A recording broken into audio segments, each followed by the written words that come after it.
Edie Lush, and I'm here in the Hub Pavilion in Davos, Switzerland, and we are on day 3.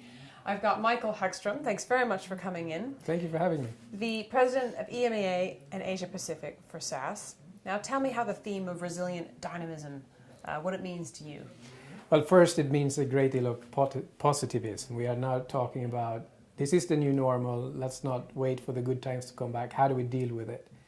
And it's more energy about the energy, how we can deal with those situations. So we started to talk concretely, how can we solve some of the global risks that we're seeing and some of the gaps that has developed and move away from the more fear-based topics and move on to, okay, let's deal with it. Innovation has been a real buzzword, and I've spoken to a lot of people here about how innovation can solve or can help to solve some of the world's crises. Tell me a little bit about your view on how it might work in healthcare, for example. Right.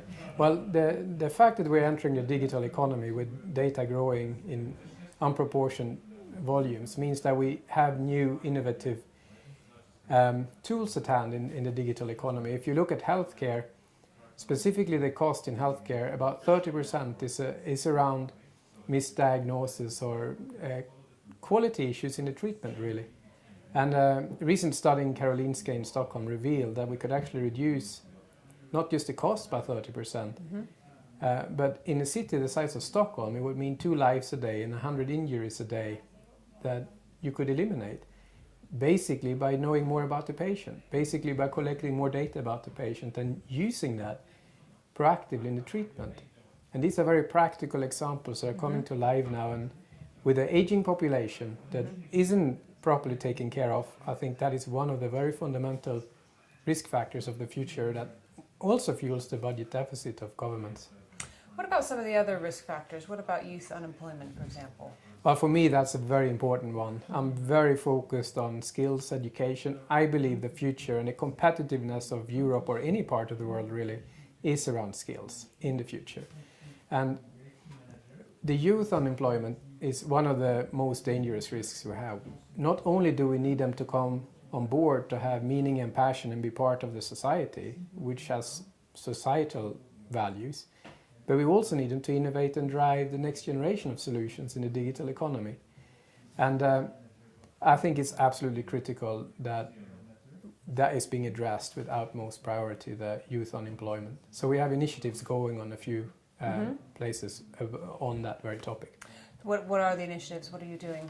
So the Global Pulse, that's a project within the United Nations, you can see on the webpage. They are very focused on looking at what is the skill gap, who are the people, and they use public domain data like social media and do linguistic analytics to find out and learn more.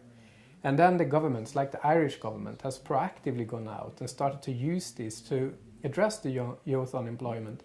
And it's up to the very top of the government. And they made it a top priority. The challenge for a government is that usually they are organized like most companies, topic by topic, and this spans across, all those areas. So it really took the Prime Minister to say, I'm going to have one minister, he's going to be able to work across ministries to solve this problem. Finally, just maybe a quick thought on water security, since you know about other risks. What's your thought on that one in innovation? Security for the population or more financial? Either one. Well, for the population. Well, I think the security for the population is very important in terms of being able to use the data to protect the citizens. Concrete example, child abuse. If you can profile the victims like we've done in projects in the US, you can see that you can actually give the social workers a new tool in their hands. They can address those kids that would otherwise not get help, now with less resources. That can deal with trafficking, can deal with drug issues. The issue, however, is that some of the data protection laws being discussed right now in the European Parliament, and Article 20 in particular, is against profiling and segmentation. And that is work in progress. There's discussions behind many doors here at this conference. How do we actually let the good guys use the data? It's like steel. You can make rifles, you can make hospitals. Right. We can't legislate against the steel. We need to figure out how to.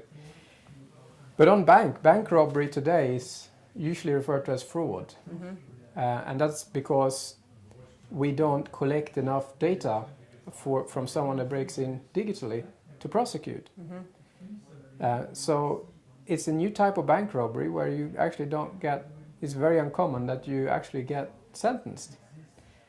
So the new technology will be required to learn more about those fraudsters and address fraud. And fraud is about all parts of society, tax fraud, social fraud, and that's a leakage that with the budget deficits that we have today we can't afford.